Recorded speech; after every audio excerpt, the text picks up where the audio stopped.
Bonjour et bienvenue dans le programme culturel du mois de mars. Alors je suis vraiment désolée, mais pour des raisons familiales et notamment d'hospitalisation dans ma famille, je suis très peu disponible et je dois avouer que il y a 2 week-ends consécutifs où j'ai des obligations autres, donc je n'ai pas vraiment le temps d'enregistrer une vidéo. C'est-à-dire, comme vous le savez, à chaque fois il faut que je réorganise tout, que je sorte, que j'assemble la lumière, que j'assemble tout.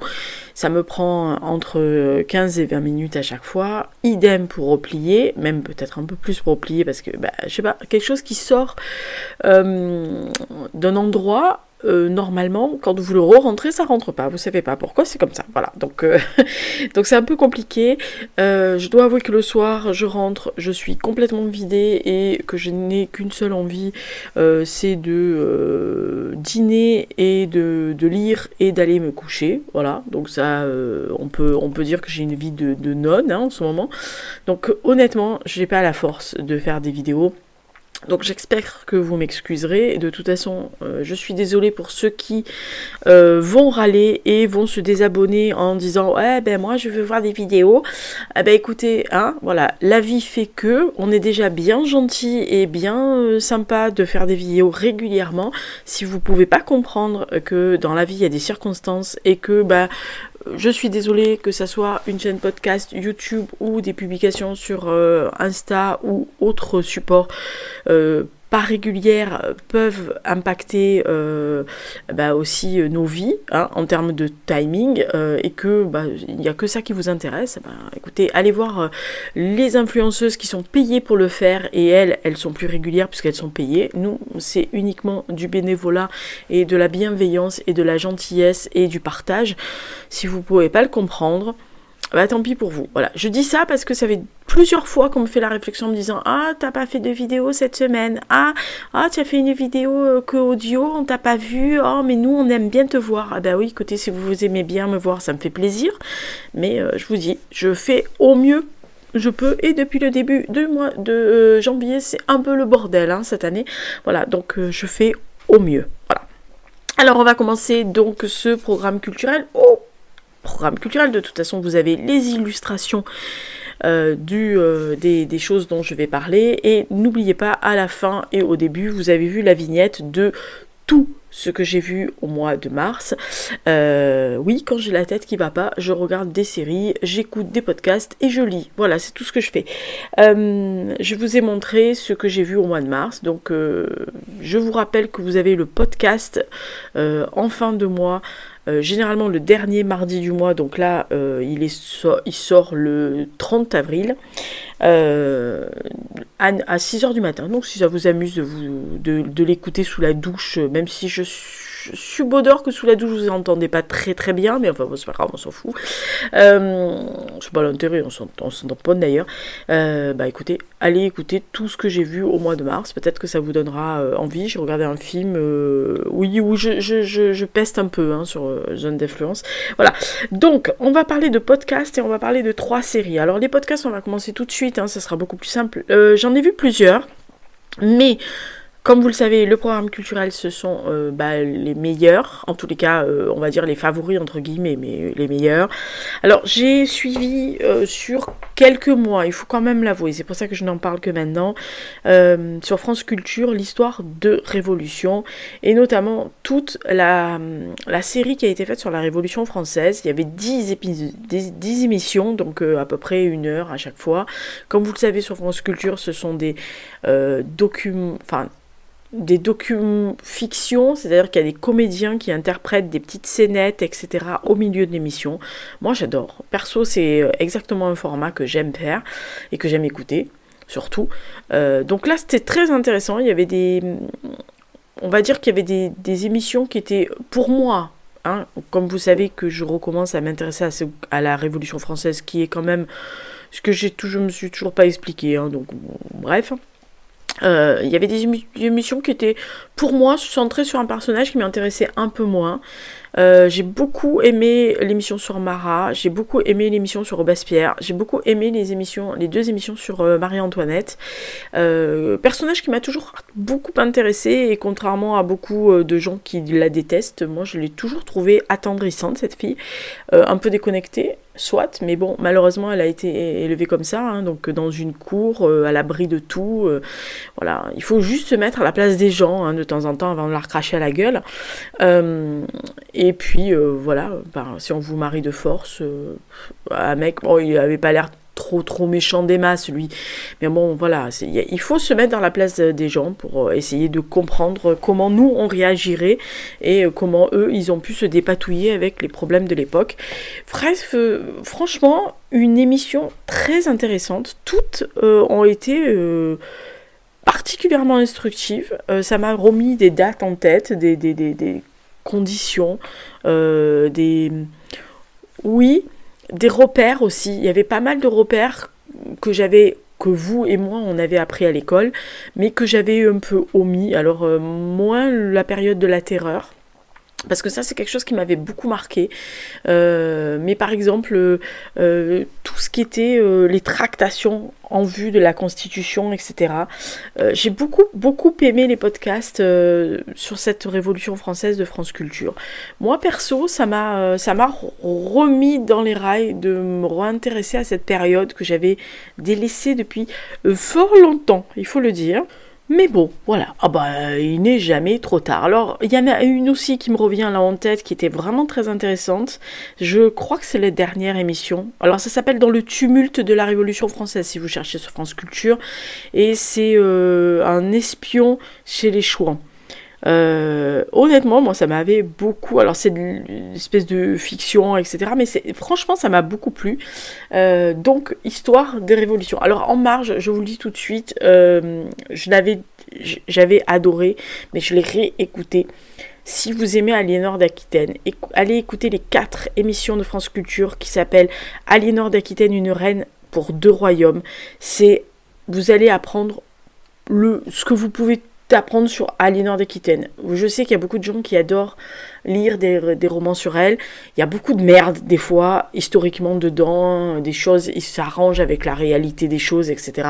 Même les historiens encore ne savent pas sur certaines parties, donc les romanciers, évidemment, comme vous le savez, on invente, mais ne prenez pas pour acquis tout, parce que quand je vois des personnes qui parlent d'Aliénor d'Aquitaine dans des podcasts, dans des vidéos, ou alors même en live, et qui disent oui j'ai relu ce roman, mais c'était fabuleux, elle a pu faire ça à l'époque, elle a pu faire ça, et moi je suis derrière, je ulule quoi.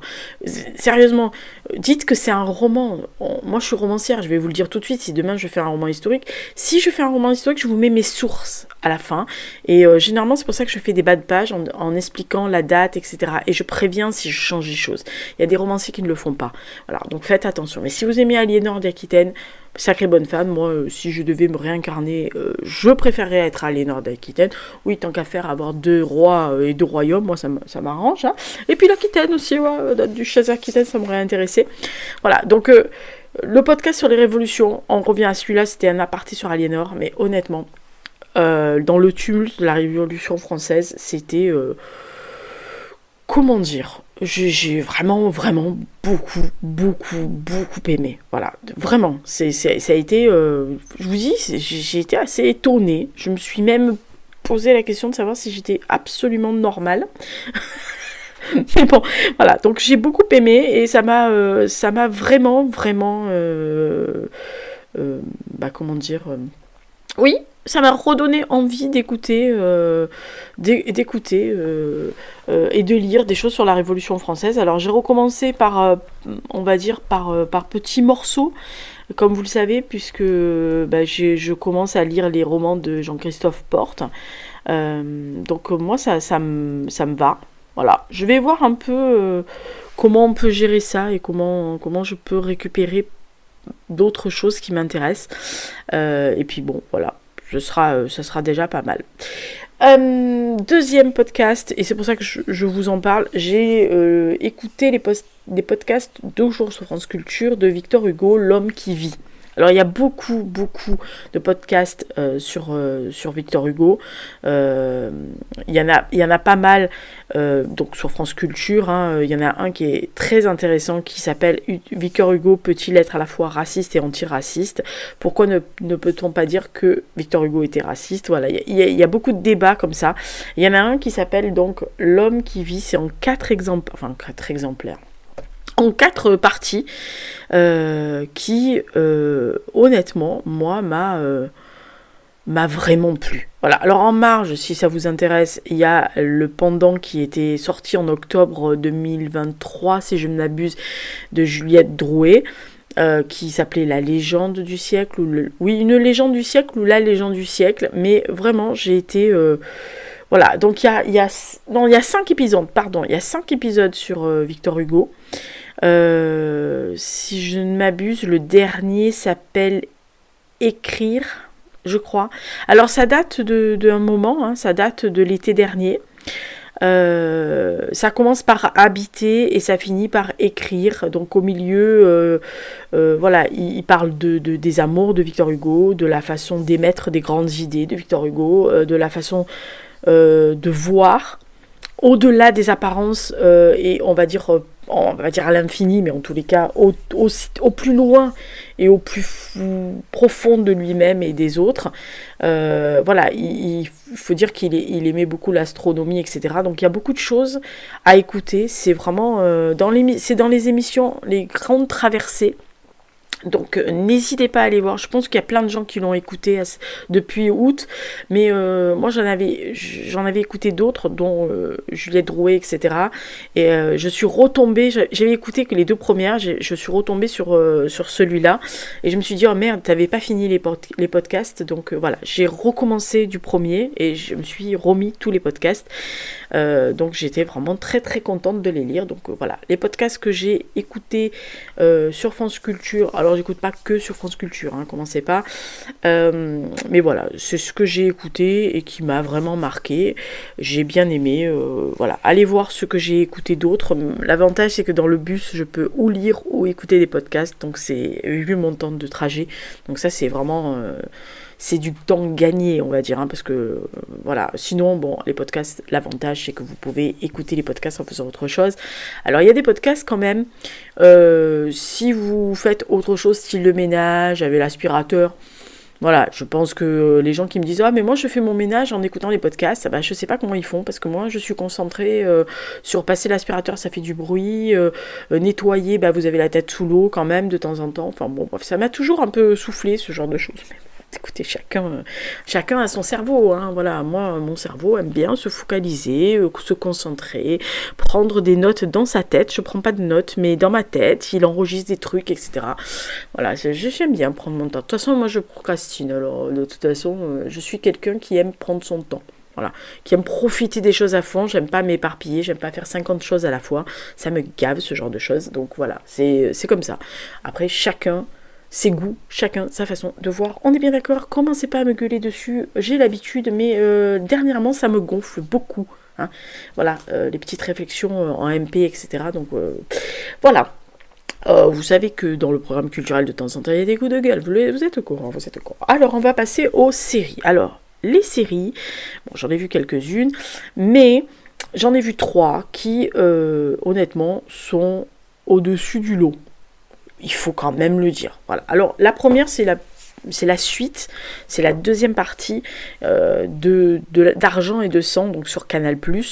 La première partie, en gros résumé, c'était, vous savez, la taxe carbone, et donc le remboursement de la taxe carbone, de l'achat par certaines sociétés qui dépensaient trop en carbone, à des sociétés plus vertueuses, ils rachetaient leur quota carbone, etc., avec une taxe, et donc l'État français remboursait ce genre de choses. Donc évidemment, vous vous doutez bien que ça a attiré beaucoup de petits escrocs, et donc dans la première partie, on a suivi 2 escrocs, on dirait à la petite semaine, qui ont flairé le très bon coup, qui sont pas des foudres de guerre, mais qui sont loin d'être cons, et qui se sont associés donc à un trader. Donc les deux premiers sont Fitoussi et Bouli, qui sont des issus, enfin ils sont français et donc ils ont chopé un trader qui s'appelle Athias, qui lui est un espèce de petit con arrogant, etc., qui veut absolument démontrer à son beau-père qu'il est richissime et qu'il l'écrase un peu, mais bon, en gros il a un problème d'ego, le gosse.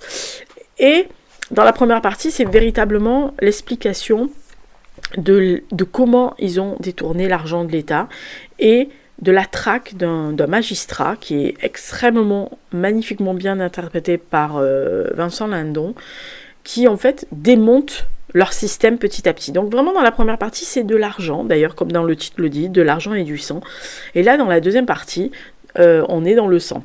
Et autant la première partie était donc une espèce de tourbillon d'arnaque, etc. La deuxième se focalise sur la traque, véritablement, mais là, ça va basculer dans les règlements de compte, la vengeance, tout simplement, et autres, pas joyeuseté, on va dire.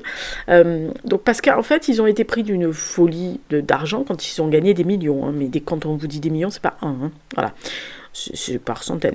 Donc les trois compères, Fitoussi, Bouli et Athias, vont partir en fait les poches pleines de cash, parce qu'ils vont récupérer dans les différentes bandes qui leur ont servi de blanchiment, en fait, on va dire, de l'argent, du cash, du liquide, et donc ils vont s'éclater. Voilà, alors il y en a qui sont avides de gloire, d'autres de billets, d'autres de fourrures, d'autres de casinos, d'autres de luxe. Ils dépensent sans compter. Ils s'acoquinent avec des gens c'est des rapaces, hein, les vautours arrivent hein, quand il y a quelque chose à bouffer. Voilà, c'est une spirale qu'on voit qui se met inéluctablement en place et on sent que ça va basculer dans le sang et en tous les cas dans un sacré gros bordel. Et donc parallèlement le magistrat lui resserre ses filets parce que petit à petit il arrive à avoir de plus en plus d'informations sur comment ils sont montés ça et puis sur eux et puis le fait qu'ils commencent à moins s'entendre. Il commence à se titiller, il commence à se trouver un peu le cul entre deux chaises, sachant qu'il y en a un qui est quand même issu des beaux quartiers, qui a quand même fait des grandes études, et les deux autres, c'est des petits voleurs à la petite semelle. Alors ils sont loin d'être idiots, hein, ils ont flairé le coup, et puis ils sont pas cons du tout, mais voilà, ils n'ont pas la puissance de l'autre, ils n'ont pas les connexions de l'autre, surtout que voilà, c'est véritablement la folie, donc ils vont leur relation va se distendre. Alors ils n'étaient pas potes, hein, ils étaient juste business associés, mais voilà.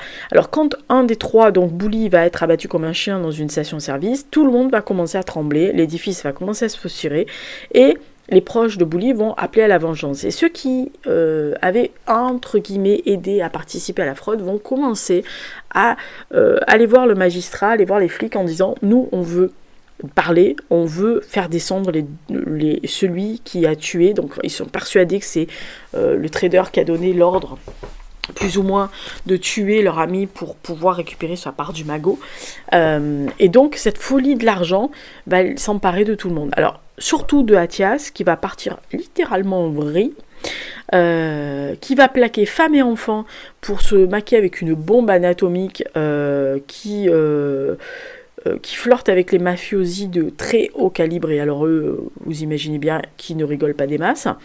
Alors évidemment, à promettre monts et merveilles à absolument tout le monde, à mentir pour cacher un autre mensonge et à monter ce château de cartes systématiquement parce qu'il n'a plus de fonds mais il emprunte à un autre, etc. Vous connaissez le système qui est fait en place.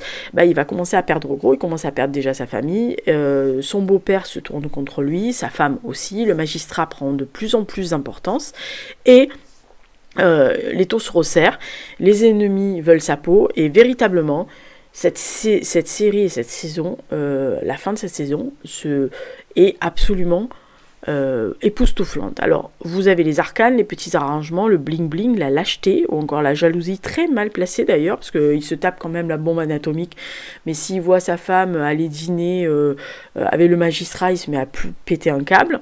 Voilà, il y a un moment assez dramatique, mais la fin s'accélère et ça sent le sang, les larmes et pas la gloire, hein, on va le dire tout de suite.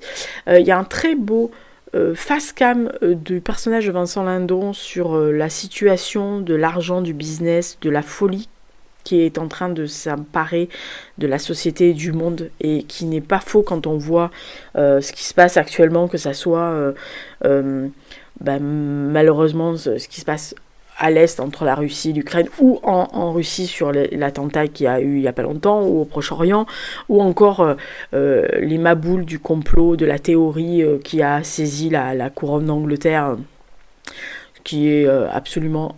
Pas, outre que c'est déplacé, je trouve ça... j'espère qu'ils se sentent le cul merdeux quand même. Voilà. Donc il y a un très beau fast cam de Vincent Lindon qui est fort juste. Voilà. C'est encore une grande série sur Canal. Voilà. D'argent et de sang. Je vous dis, quand ils sortent ce genre de série... vraiment hyper bien écrite, à la engrenage, etc. C'est vraiment du grand cinéma. Voilà. Autre série que j'ai vue sur Arte cette fois-ci. Alors attention, on passe du arnaque, règlement de compte, mais quand même un peu dans le côté feutré. Hein. Ah bah là on tombe sur les docs. Hein. Alors ah bah si, là c'est pas drôle du tout. Ah bah non, ça non c'est. Alors accrochez-vous à la série. Elle s'appelle De Grâce, c'est sur Arte. Alors on est dans la ville du Havre. Et d'où le titre, donc vous comprendrez pourquoi. Si vous connaissez l'histoire du Havre, vous comprendrez pourquoi De Grâce. Et on est avec un homme qui s'appelle Pierre le Prieur, qui est un syndicaliste, qui est un homme droit dans ses bottes, qui a toujours été engagé politiquement et syndicalement, qui est une figure respectée des docs, et qui s'apprête à fêter son anniversaire. C'est 60 ans. Donc, il rentre du boulot. On sent qu'il y a des distinctions quand même au sein pas des syndicats, mais des gens qui l'entourent. On sent que cet homme cache quelque chose quand on le voit arriver à l'écran. D'ailleurs, il y a une voix off qui vous explique. Donc, vous comprenez assez vite qu'il va disparaître de l'histoire, enfin, en tous les cas, de l'image assez rapidement. Et donc, quand il arrive... en expliquant cette voix off, il arrive en fait à son anniversaire. Alors il pense pas qu'on lui a fait la surprise, mais il comprend assez vite. Et bref, dès le début, on sait que ça va être glauque. On sait que ça va pas être joyeux, hein, voilà. Que ça va être plutôt très très sombre. Pierre le Prieur est joué par l'excellent Olivier Gourmet. Hein. Moi, je dois avouer que dès qu'Olivier Gourmet, quelque part, j'y vais. Et cet homme va nous retracer sa vie. Alors, sa vie de docker, ses combats, ses quais, sa ville, sa famille, et le secret que cet homme taiseux cache, parce qu'il est mal dans sa vie et qu'il a eu 3 enfants, 2 fils avec qui il n'y a pas de communication, une fille qui est à Paris, qui est avocate, avec qui, là, il y a un lien, et il a un secret qu'il cache à tout le monde, et qui l'a remis littéralement en vie. Voilà. Et donc, le soir de son anniversaire, il arrive, et c'est véritablement le point du désastre familial qui va être annoncé. Alors, son plus jeune fils arrive dans une voiture de location qui lui a été prêtée par son frère aîné, puisque son frère aîné était un concessionnaire. Il est arrêté par les flics. On trouve 1 kilo de cocaïne dans la caisse. Comme sa fille est là, exceptionnellement pour les 60 ans de son père, elle va décider d'aider son frère et le second, hein, parce qu'il va pas tarder à être mis en garde à vue. Mais le pire est à venir. Et vous vous dites, bah, c'est ça, c'est en fait l'histoire des fils, etc., de la fille, du père. Non, parce que très vite, mais vraiment très très vite, dans le premier épisode, en fait, Pierre le Prieur est tué. Et abattu comme un chien, d'ailleurs, sur les docks. Et alors là, petit à petit, au fil des épisodes, tous les pans de sa vie s'étalent, s'effondrent, et font sauter littéralement la famille et les amis avec eux. Parce que Pierre cachait un secret qui pour lui était un très beau secret, qui était un secret qui lui sauvait la vie, qui le maintenait en vie, et quand ses enfants et sa femme découvrent le statut de ce secret, c'est trop tard, le mécanisme est enclenché, Alors, je ne peux pas en dire plus, parce que si je vous en dis plus, c'est vraiment divulgacher absolument cette série. Ce serait vraiment dommage, parce que, en gros, si je vous dis que personne n'est propre et personne n'a aucun mini cadavre, alors cadavre dans le sens secret, quelque chose qui va pas et tout, pas un vrai cadavre, hein, on est bien d'accord. Après, si vous pouvez avoir des vrais cadavres dans les placards, les foutez pas dans les placards, c'est là qu'on cherche en premier, on est bien d'accord. Voilà, non mais je veux dire, voilà, tout le monde a quelque chose à cacher, tout le monde n'est pas forcément tout blanc, ou alors vous êtes canonisable et vous devez appeler le Vatican absolument. Voilà, donc tout le monde a quelque chose. Et on voit arriver tout ce qui... Enfin, ça se déroule devant nos yeux et tout se casse la tronche, mais vraiment. Perso, une fois commencé, moi j'ai eu une seule envie, c'est de continuer sans m'arrêter, ce qui était très compliqué parce que bon, je me suis dit peut-être pas passer la nuit devant. Alors oui, il y a 2-3 moments qui sont un peu too much, qui sont un peu invraisemblables. Enfin, en tous les cas, qui pourrait, où on peut se dire ah ouais non mais là quand même, mais l'histoire de cet homme qui est assez banal, hein, qui est un homme lambda, quelqu'un que vous pouvez croiser tous les jours dans la rue, vous renvoie à votre vie à vous, en fait, même si c'est pas la même, mais ça peut vous renvoyer. Donc en fait c'est assez addictif. Tous les acteurs sont très impliqués, franchement. Ils sont bien interprétés.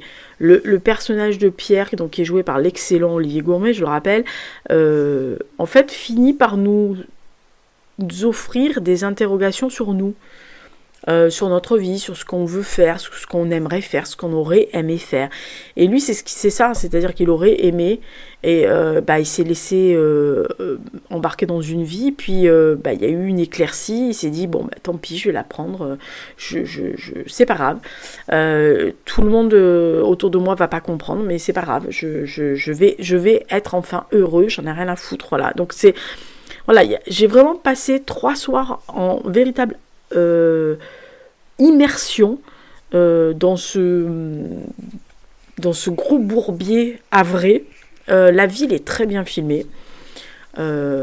C'est aussi... En fait, la ville est un autre personnage. C'est-à-dire que vraiment, elle est un personnage clé. C'est-à-dire qu'elle est à la fois déprimante par certains aspects de son... Parce que je rappelle que c'est sur les docks et des endroits un peu plus glauques. Enfin, en tous les cas, plus pauvres, on va dire. Et à la fois, elle est hyper lumineuse. Donc, il y a vraiment ce côté ombre et lumière qui est vraiment hyper bien foutu. C'est vraiment une ville très photogénique et très cinématographique, vraiment.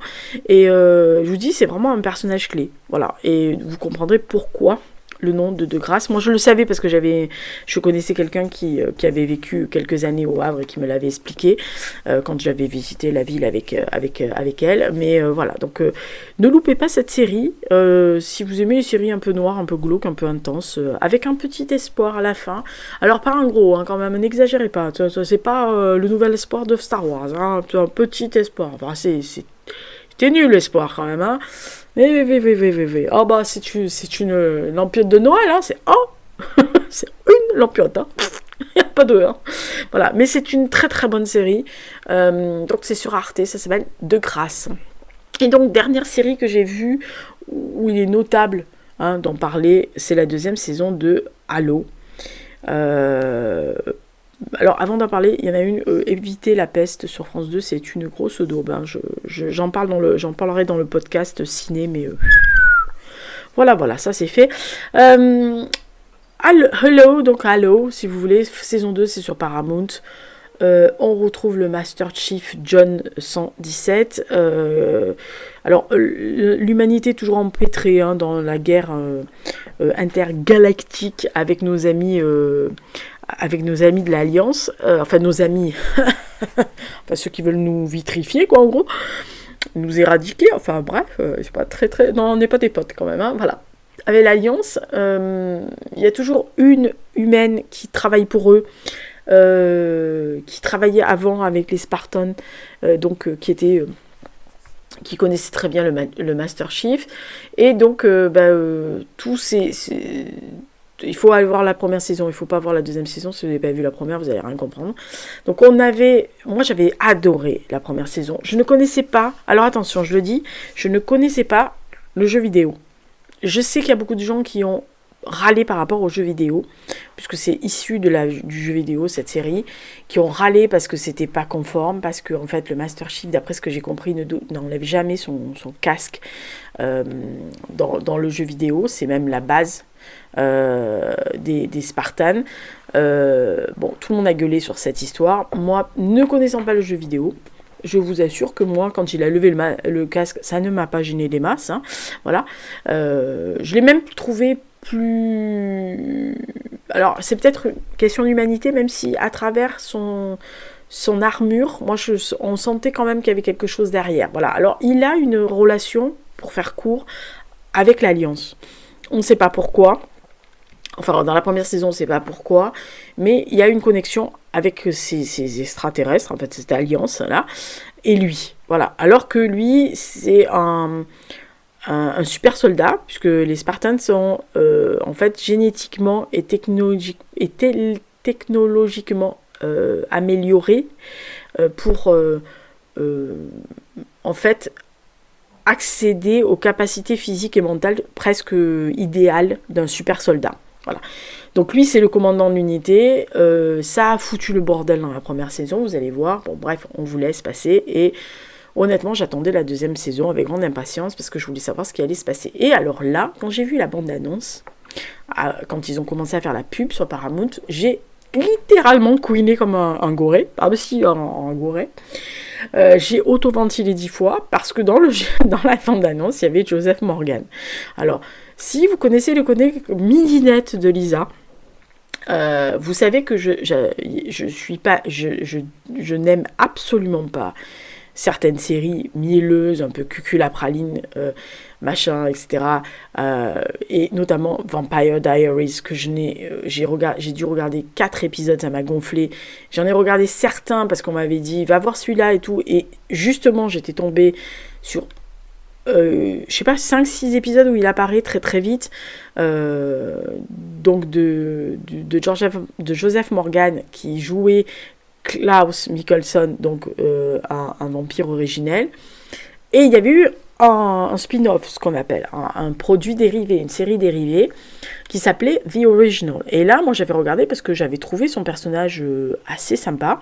Donc, j'avais regardé les premiers épisodes et j'ai regardé les 5 saisons à la suite et j'adore cette série. Alors, pour vous dire que je suis assez... voilà, je fais des fois des grands écarts qui sont même pas compris par mon cerveau, faut dire. Donc quand j'ai vu Joseph Morgan, que je trouve assez sexy, et en plus, bon, comme il est citoyen de Sa Majesté, l'accent il fait beaucoup, hein, ça aussi c'est fait. Ah bah on est midinette un jour, on l'est pas, hein, voilà. Donc j'ai commencé à regarder, parce que je me suis dit, ah là attention, j'avais adoré la première saison, si en plus il me cale un joli garçon dedans, tout va bien pour Lisa, voilà. Donc dès le premier épisode, dès la séquence ouverture, il y a une musique lancinante et on est littéralement plongé dans une planète qui est sous attaque, elle est en train d'être attaquée et on passe de se faire donc vitrifier par nos petits copains de l'Alliance là, et donc on retrouve le Master Chief et ce qui reste de son équipe, essayer de sauver les meubles, hein, enfin en tous les cas les personnes, les habitants, et rien ne va se passer comme prévu. Mais absolument rien. Et quand ils vont arriver au débrief, ils vont en fait s'apercevoir qu'il y a un nouveau directeur du programme, etc. Donc qui est joué par Joseph Morgan, qui s'appelle Ackerson, pardon. Et il a les dents qui rayent le plancher, il a une autre vision, il est très cynique. Et il veut juste en découvrir avec la Dream Team des super soldats. Il a juste envie en fait de les foutre par terre, quoi. Alors il est absolument détestable, mais il est absolument trognon, hein, on est bien d'accord, mais il est absolument détestable. Vous avez juste envie de lui mettre la tête dans un tonneau et d'attendre qu'il s'écoule. Et en fait il y a plusieurs on va dire, il y a plusieurs ramifications d'histoire qui vont se poser. Il y a le fait que l'ex-directrice de programme s'est retrouvé enfermé quelque part, et donc on suit son parallèle, etc. Il y a celle qui travaille pour l'Alliance et qui en gros, on ne sait pas si elle travaille vraiment pour eux, si elle est attachée, si elle décide de quelque chose, si elle veut quelque chose pour elle, si elle veut se venger. Enfin, elle est très ambiguë, celle-là. Et il y a toujours l'espèce de rebelles, là, les rebelles qui essayent de contre-attaquer pour sauver ce qu'ils peuvent déjà. Et eux, en priorité, voir leurs gosses, si affinité. Esthétiquement, c'est beau.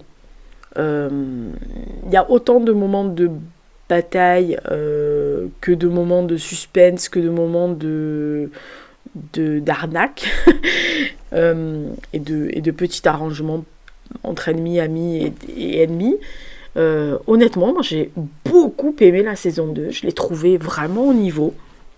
Elle a développé des idées qui sont vraiment fort intéressantes, donc je pense, vu la dernière image, qu'il y a une saison 3 qui va arriver, enfin en tous les cas qui va passer. Tous les personnages que l'on aurait pu penser être des gros enfoirés se révèlent pas si enfoirés que ça, mais plus manipulés ou manipulables, selon ce que vous voulez. Toujours cette recherche du pourquoi il y a un lien comme ça avec lui. Master Chief qui s'humanise un peu plus, mais parce qu'il n'a pas le choix en fait, en gros, parce que là il se retrouve à devoir essayer de sauver la mise, sachant que dans son propre camp il y a des gens qui jouent contre lui, contre les gens, le peuple, pour leur gloire personnelle, pour faire une expérience aussi. Donc c'est assez ambigu sur beaucoup de plans, à part lui qui est droit dans ses bottes. Voilà, même quand ses lieutenants ne sont pas forcément droits dans leurs bottes et ils sont pas trop, ils savent pas où ils mettent les fesses sur la chaise. Lui, il est droit dans ses bottes. Hein. Voilà, mais je vous dis, alors il a ce côté un peu alors sans faire de rapprochement, c'est pas du tout les mêmes univers et pas du tout la même thématique, les mêmes thématiques et la même façon de voir, mais il a ce côté droit dans les bottes comme le Mandalorian, vous voyez ce que je veux dire, le mec il sait, quitte à se sacrifier il y va quoi, voilà, c'est pas grave. Donc franchement Halo de saison 2, moi j'ai adoré, voilà, je dois avouer que ça m'a fait beaucoup plaisir. Alors les autres, vous avez qu'à écouter le podcast, hein, vous verrez bien ce que j'ai vu. J'ai vu des trucs pas mal, notamment un sur le truc spatial. Voilà, la première saison est bien, à partir de la deuxième saison, ça s'effondre, littéralement. Voilà, donc c'était pas notable à dire. J'attends avec grande impatience. Alors j'ai commencé là, au moment où je vous parle, Defended Jacob sur Apple TV, je crois. Et je sais qu'il passe sur TF1 ou sur... mais voilà, enfin TF1 c'est pas ma cam. Puis comme j'ai Apple Télé par Canal+, je vois vraiment pas pourquoi j'irai voir ailleurs si j'y suis.